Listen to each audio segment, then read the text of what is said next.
Glória a Jesus, Gálatas 6, onde nós lemos, nós vimos a palavra de Jesus Cristo, falando no livro de Gálatas 6, carta de Paulo aos Gálatas, onde fala sobre as últimas exortações e saudações. Sabemos que toda a Bíblia, irmãos, de Gênesis, Apocalipse, é Jesus falando com nós. Toda a Bíblia, ela tem um começo, ela tem um meio e ela tem um fim.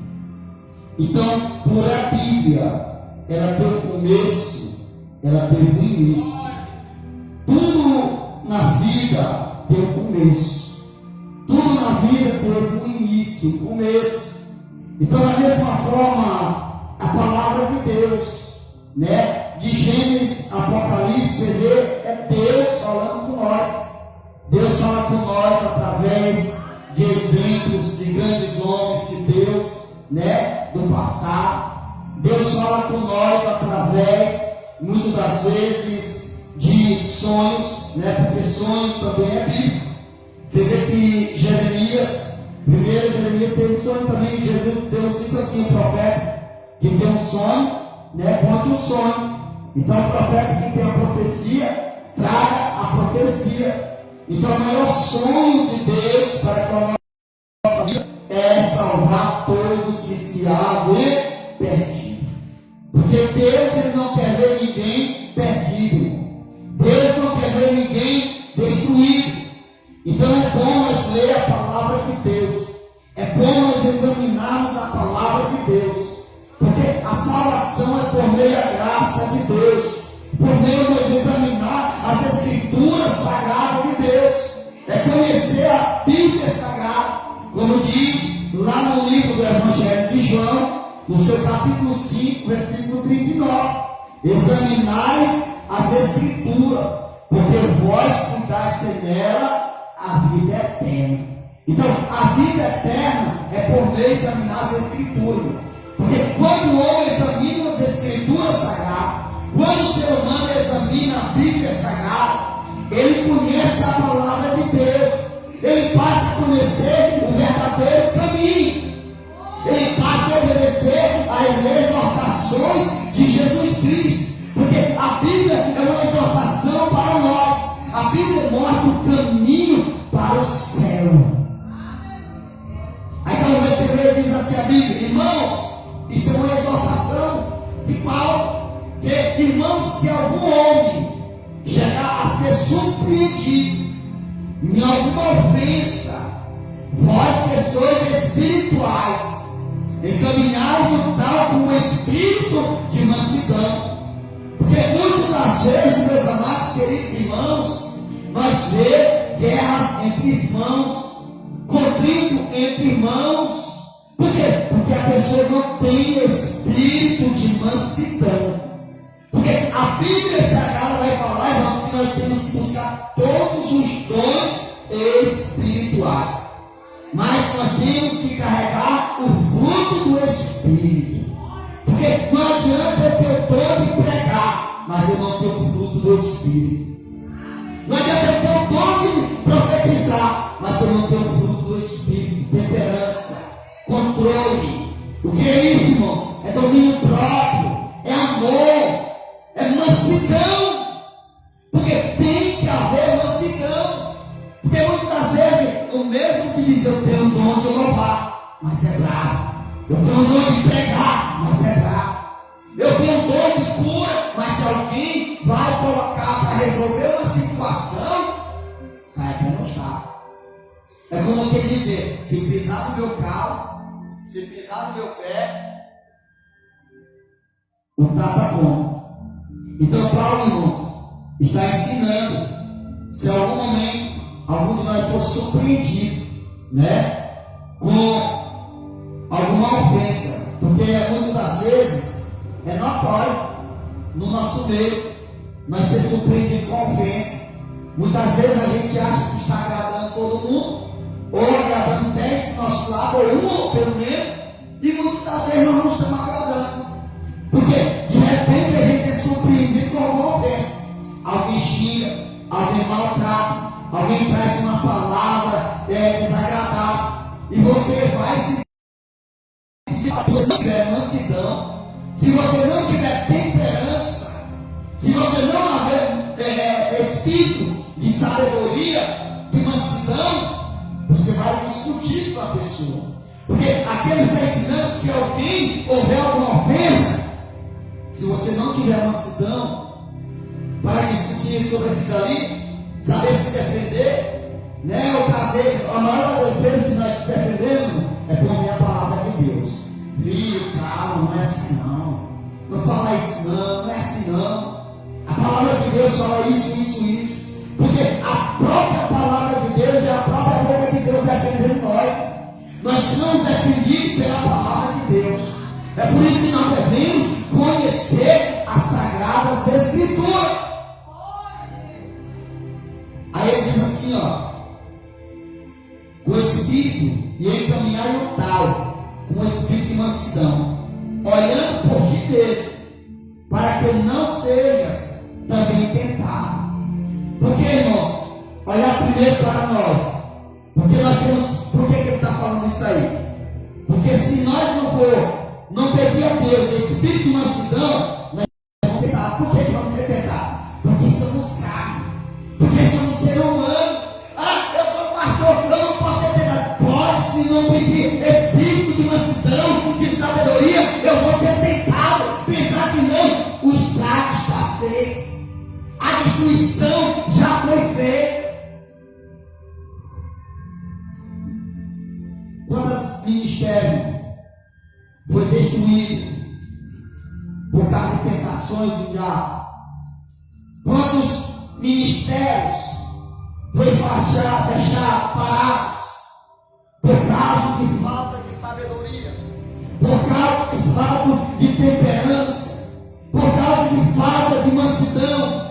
E quando se fala de ministério, não se está se falando de igreja, de templos, não. Ministério está falando do teu ministério, da tua chamada por Deus. Quantas pessoas têm parado o ministério por causa de falta de mansidão? Tem perdido os dons espirituais por causa de falta de sabedoria.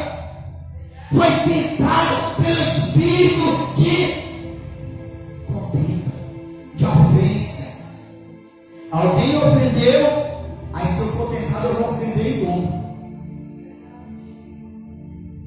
Aí levaram as cargas uns dos outros, e assim cumprireis a lei de Cristo. Porque se alguém cuida ser alguma coisa, não sendo nada, engana-se a si mesmo. Ou seja, quem é que pode estar escrevendo? O que é a carta de Gálatas está escrevendo? Versículo 3:2, que nós devemos levar as cargas uns dos outros, ou seja, ajudar uns aos outros. Ah, meu irmão, eu não estou suportando, ajuda. Ah, não estou aguentando, dê a mão. Ah, não estou conseguindo me sustentar, ajude ele se afirmar na presença de Deus.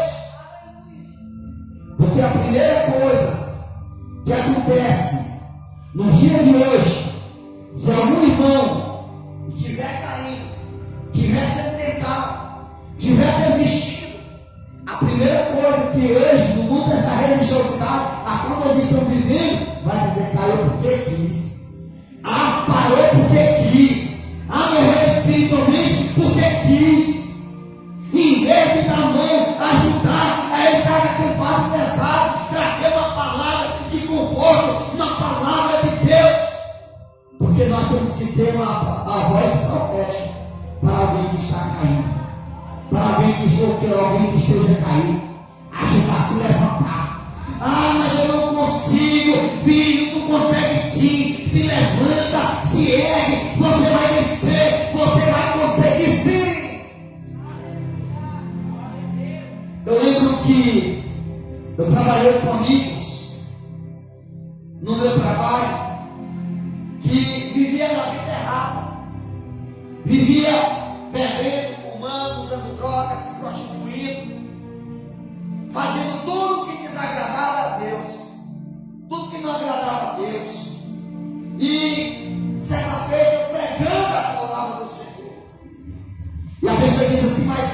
não consigo me libertar. Deus, tu consegue sim. Sabe por que tu consegue? Porque existe um Jesus que morreu na cruz do Calvário por você. E você não está sozinho, você tem Jesus e tem a tua família que está de joelho dobrado por você. E agora você não tem só a tua família, tu tem um amigo que está orando por você. E hoje são pessoas que entram em contato comigo. Pastor Cleiton, eu agradeço muito a Deus pela tua vida. Eu vou te mandar um vídeo meu pregando a palavra de Deus. Hoje está pregando a palavra de Deus. Quem vivia no tráfico, vivia nas drogas, na prostituição, hoje é o nome de Deus. Porque nós temos que ajudar, irmãos. Ah, o quarto está pesado. Apresenta Jesus. Evangelho de Mateus 11:28. Que fica a mim todos que estáis cansados e oprimidos, e eu vos aliviarei. Eu tenho um amigo que ele vai estar assistindo, ele pode ver depois. Ele estava nós trabalhando na área da coleta, e ele fumando cigarro. E eu não cheguei criticando, não cheguei condenando. Ele, irmão, eu sou afastado da presença de Deus. Eu já fui crente, e hoje eu estou fumando. Eu disse assim, irmão, faça o seguinte: que tamanho é esse cigarro? Ele disse assim, mas não é tamanho de odeio. Eu disse, não é tamanho de odeio? Que tamanho é você? Você dá mais de 1 metro e pouco. Você vai deixar um bichinho desse tamanhozinho, do tamanho do seu dedo, ou um pouco menor do seu dedo, livre, ser e dominar. Você é um homem, você é forte, você vai vencer. Não deixa aquilo que é pequeno pisar em você e te maltratar. Hoje está servindo a Deus como um diácono na casa de Deus, servindo ao Senhor, porque Jesus, ele faz isso. Ele nos chamou como homem de Deus, como boca de Deus, para pregar para alguém que está caído. Não para nós ficar só de braços cruzados, só estar na igreja, não, mas fora a igreja, aonde nós estiver, nós pregar a palavra. Vamos para a igreja, procura uma igreja. Ah, mas eu não quero congregar com você. Não importa, procura um lugar, congregue. O importante é você estar na presença de Jesus. Não importa onde é a igreja que você vai congregar, mas tem um plano, você vai para ouvir a palavra de Deus. É isso, irmãos, que é ajudar a carregar a carne do outro, ajudar o outro a se levantar, ajudar o outro a se erguer. Porque se alguém acontecer alguma coisa e ele não, olha só, aqui está dizendo, ó. Porque se alguém cuida ser alguma coisa, não sendo nada, engana a si mesmo. Porque tem gente que muitas vezes vê alguém maltratado, sendo pisado, maltrapilho, né, chamado, aí quer pisar, porque se acha alguma coisa, e ele não é nada. Nós somos alguma coisa na presença de Deus. Porque a partir do momento que nós criticamos alguém, caluniamos alguém, falamos mal de alguém, nós não somos mais nada. Nós somos alguém se nós tivermos Jesus. Aí diz assim, mas prove cada um por glória. Versículo 4 de Gálatas 6. Mas prove cada um a sua própria obra, e terá glória só em si mesmo, e não no outro. Porque se alguém provar só a sua própria obra em si mesmo, nada tem serventia. Não tem serventia nenhuma. Porque cada qual levará a sua própria carga. E o que é instruído na palavra, reparta de todos os seus bens com aquele que o instrui. Quem está te instruindo? Quem é o líder que está te instruindo na palavra de Deus? Fazer o bem é a obra de Deus. Fazer o bem por quem está te instruindo, ensinando a palavra de Deus. Por quem está te dando a mão amiga, a mão profética, para ajudar você a se levantar, para que você fique de pé, para ajudar outras pessoas que estão caídas a se levantar. É isso que a palavra de Deus ensina.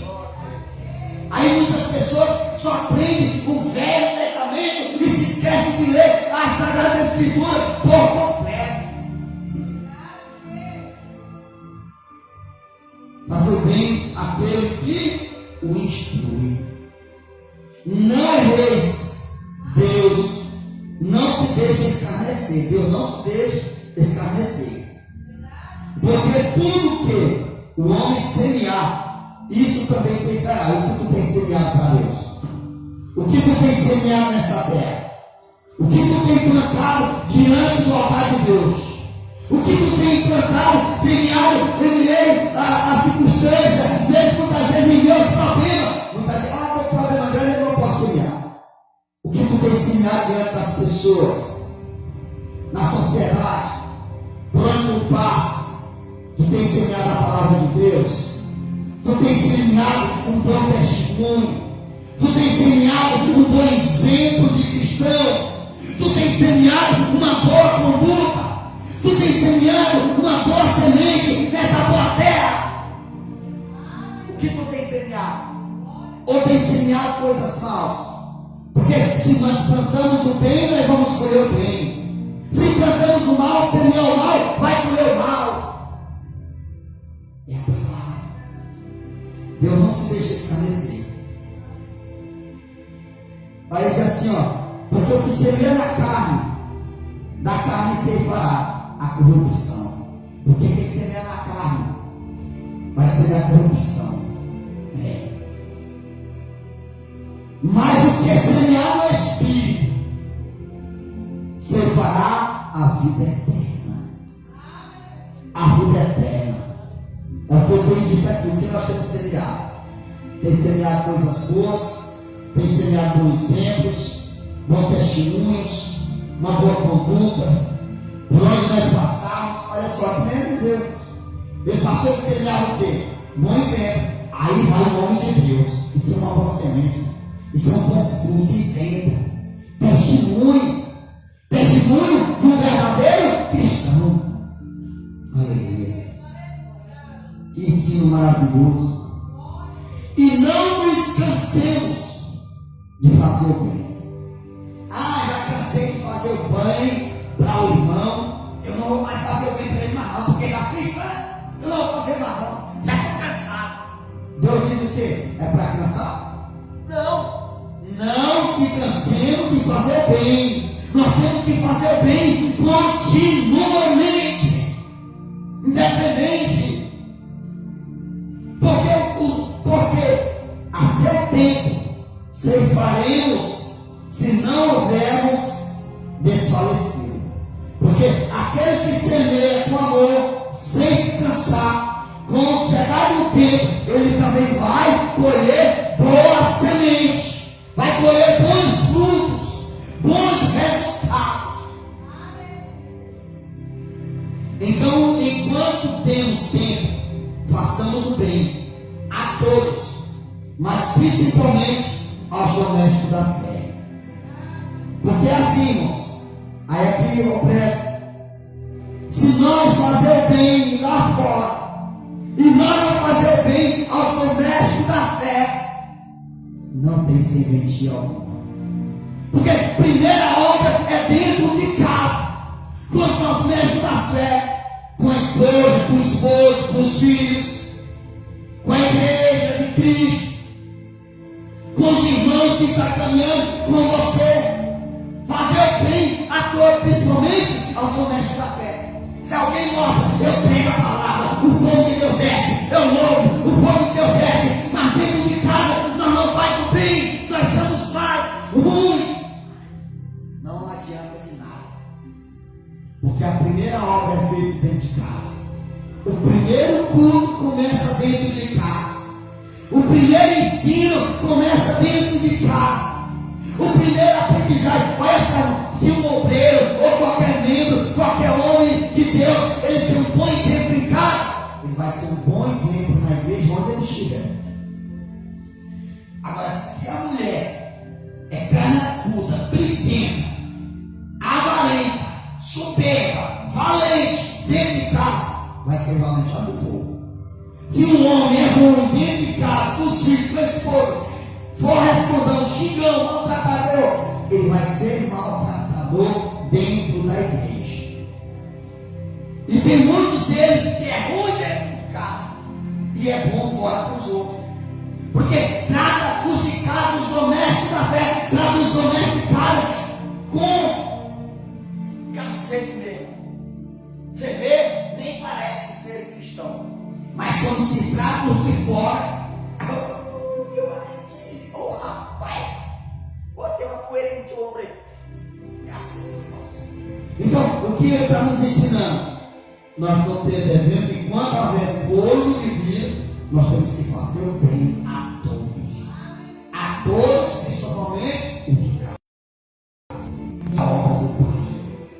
Porque o primeiro que vai ser de casa é onde nós aprendemos a ser um verdadeiro obreiro.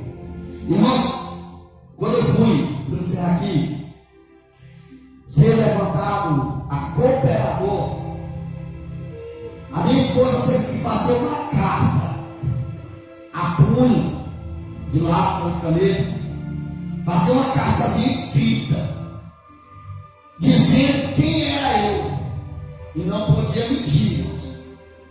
Pergunta, como é teu esposo dentro de casa? É um bom marido? É um bom pai? É respeitador? É prudente? Falar tudinho. Porque se você responder tudo certo, dizer que é um bom homem, que é um companheiro, amigo, um bom pai, um bom filho, um bom esposo, ou uma boa esposa, que seja, se for uma mulher, vou levar algum carro, e de repente, aquele obreiro, cooperador, brigou com a esposa, ou aqui com a esposa, aí vai levar lá para o pastor: pastor, meu esposo me bateu, meu esposo me xingou, vou me separar. Ele vai lá na gavetinha, vai ver: mas tu não disse que ele era um bom marido, tu não disse que ele era um bom pai, que teus filhos te agrediu, então tu é culpado de ter levantado um falso obreiro, né? Então tu é culpado de ser mentiu, porque nós já mentimos, porque assim. Outra coisa também para ele ser levantado, perguntar até batizado com o Espírito Santo. Se não é, começa a buscar o batismo com o Espírito Santo. Porque para tu estar na porta, tu tem que ser batizado com o Espírito Santo. É assim, não é rígido. Porque as coisas de Deus é tudo ordem e decência. Eu quero estar no altar. Tu sabe pregar? Se eu sair e deixar a igreja nas tuas mãos, tu vai dar conta? Não. Então tudo claro. Aí pergunta: tu é dizimista, é contribuidor? Sou não, então não é errado. Porque está desviando os mandamentos. Então tudo isso aí, irmãos. Então é isso é ensino. Muitas vezes eu disse assim: meu Deus, será que tudo isso? Mas tudo isso é para uma aprendizagem nossa, para o bem nosso. Porque é mostrando, nós temos que ser fora o que nós somos em casa. Porque se nós somos reflexos de uma pessoa boa fora, alguém vai olhar se você é espírito também dentro de casa. Se você é um bom marido. Então tudo isso aí. E outro impedimento, muitas vezes, cadê o impedimento? Que muita gente não estudava. Tu tem um curso de teologia? Eu não, eu faço impedimento básico. Porque assim, irmãos, nós servos de Deus, todos nós, membros, principalmente os obreiros, né? Obreiros, quando fala de obreiro, é o obreiro da porta, né? O cooperador, o diácono, né? O presbítero, o evangelista. Então, o obreiro da casa do Senhor. Então, todos eles têm, principalmente eles têm que estudar. Porque na hora que o pastor precisa para pregar, ele tem que saber pregar. Porque é isso, a obra de Deus precisa de homens que sabem pregar. Não é saber pregar, não é saber pregar bonito, não. É falar que Jesus Cristo sabe, que Jesus Cristo batiza, falar da Bíblia sagrada. Porque a Bíblia, irmãos, tem que ser lida e explicada. E hoje nós estamos vivendo tempos onde nós não estamos vendo mais pregações verdadeiras. Né? Pessoas pegam, lê a Bíblia e começam a falar dessa história dela. Então é bom falar a palavra de Deus. Porque a palavra de Deus é o que transforma, que muda, que salva, que cura.